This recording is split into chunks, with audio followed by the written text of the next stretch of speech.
Bane is one of the best Batman villains of all time. It's pretty common in writing to compensate for a strong character by giving them a small brain to balance them. Like a shocking amount of anime characters do this. Bane, on the other hand, breaks that convention over its knee because he is incredibly intelligent and strong, making him a double threat. However, I was watching Kite Man Hell Yeah recently. Fantastic show, definitely recommend it if you like my videos. And they made him above average smart, but not too bright. He talks like he does in the Lego Batman movie, where the accent is meant to make fun of how Tom Hardy portrayed the character. The accent is really iconic to his character now, making it almost a go-to whenever satirizing him. It's also because anyone can do it. My chicken is rubbery. Your beef looks good. Fine. I might finish that. Well then what are we doing? This would be the part in any other video where I explain his backstory, and that would be a good idea since I ignored Man-Bat's origin in the last video. But I'm going to lie. Once upon a midnight dreary, Bane was a former experimental physicist by the name of Bartholomew Ain. Nicknamed Bane because they already had someone on their staff named Bartholomew, and confusing them for each other has become a common problem. However, Bartholomew Ain had one thing the other Bartholomew didn't: a passion for gains. Big, sweaty, muscular men. Oh my god, you could grind meat on it. Ah! He was a champion at bodybuilding competitions as a side hustle. He had it all: a nice house, a well-paying job, an opportunity-driven hot side hustle, and the best gains ever. Unfortunately, like a shocking amount of people, he was not natural, and after being exposed for taking steroids, he spiraled out of control and lost everything, thus turning to a life of crime to pay his debts. You're probably wondering, what about the venom? Why does he do venom? Simple, he has a family history of addiction to the substance. It's nothing to be ashamed of. Everyone has problems. It's rude to judge. You should be ashamed of yourself if you judge him for this. Clearly, I distorted the truth a tad bit, and used hyperbole here and there to enhance the story. You could fact check me with a simple Google, so here's the real answer. You only deserve 1 second to digest it though. Did you get it? Don't care, you have a pause button. Let's move on. Bane is a big dude, and therefore he should be put on the ranking because he is a big dude. He's like the DC Giga Chad, especially since he broke the bat. Not very impressive when you think about it.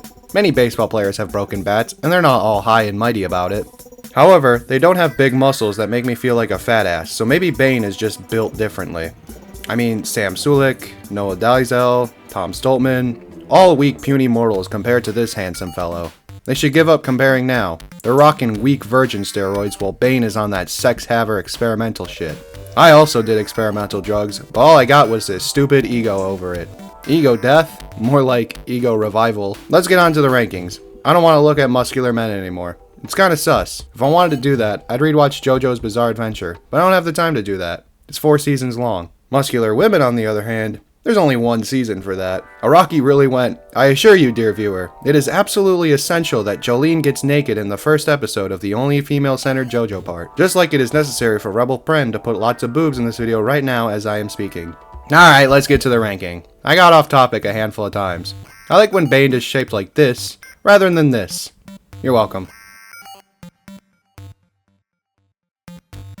Coming in at number 5 is this mistake of a minifigure.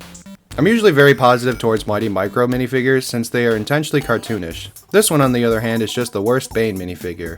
The expression on his face is pretty bland and lacks cartoonish charm of other Mighty Micros. On top of that, he is short, which is common for Mighty Micros, but it just looks worse on him since he's supposed to be tall. For more insult to injury, there's just a B on his chest. Probably to represent his name, which is really dumb. Remove the B and you got a decent torso that could be salvaged, but no. They had to slap his initial on it. This is something the retarded Bane from Batman and Robin would do. Hell, I'll take that minifigure before this one. For God's sake, Robin from the set he's from looks 100 times better. He actually looks like a cartoony Robin that is unique amongst all the other Robins while still looking good. As you will soon find out, this is the only one that is just straight bad, and it's unfortunate that it's one of my favorite Batman villains to have the worst Mighty Micro minifigure. Coming in at number 4 is an unexpected pick, but I'm very positive you'll agree. In 4th place is the Bane from The Dark Knight Rises. My main problem with this design is the lack of Bane charm. Sure, he's got a mask and a tactical vest, but that's not what Bane looks like. Even when the movie came out, people were like, hey, that's not Bane. Barely looks like him. Where's the Venom? Or the wrestler mask? Simply put, he just doesn't look like Bane, and while his voice is iconic for being ridiculous, the only time it's ever returned is for comedic roles like the Lego Batman movie, Harley Quinn show, and Kite Man Hell Yeah. This isn't a serious voice, which is a problem because they changed the whole character design to be more serious. Overall, it's a cool version of the character that has its place, but I like the other Bane designs simply because they look like the character. It's above the Mighty Micro one since it's still a good character design, just not better than our next 3 minifigs. Coming in third place is the LEGO Batman 2 Bane. This is the first Bane to even reference his iconic Venom. Too bad it looks dumb like it's a backpack full of substance rather than it being something unobtrusive like it normally is. My favorite part of this minifigure is the overall design. I'm gonna level with you real quick. This and the LEGO Batman 1 version of Bane are so similar, it's hard to talk about this one without this one. So this part of the video is going to be incredibly short because the next spot on our list will also feature discussion of this one. Look at him real quick. This is the one in third place. Look at its bronze medal for being in third place. The literal middle of the whole list. Ah well, this is the third best Bane minifigure. Coming in second place is the one I just spoiled 30 seconds ago. The LEGO Batman Bane minifigure is just better. While they both have the iconic wrestler mask, the Bane from LEGO Batman 2 has very little expression, like this is a mask from Amazing Spider-Man 1 where he never emotes. LEGO Batman 1 on the other hand has him completely pissed off and full of roid rage. Or Venom rage, I guess. On top of that, the torso printing is just better. The straps in front of his body bend, showing it's like a really bulky, while LEGO Batman 2 one looks slim fit with his tank top? Is this a supervillain wife beater or am I crazy? On top of that, the LEGO Batman 1 Bane has jeans. Jeans are cool and totally destroy the second Bane's black leggings. Why is Bane trying to show off his glutes? Stupid corporate media feminizing men. Smh. Overall, this is just better in every way. No disrespect to this one, since it's really cheap compared to LEGO Batman 1's ridiculous $100 price tag. But remember, I never factor price into this because that's poopy, and I don't like being poopy, okay?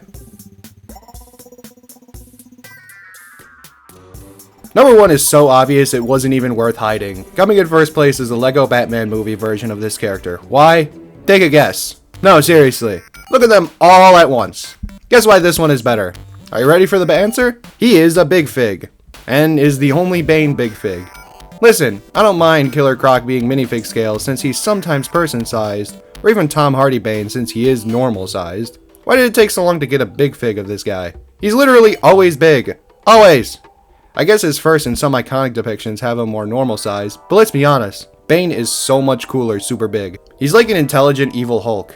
Don't mention him though. I truly don't know if this Hulk is intelligent, and you could make me look dumb by pointing it out in the comments. I am excited for the new Captain America movie. When I went to see Deadpool and Wolverine, someone went,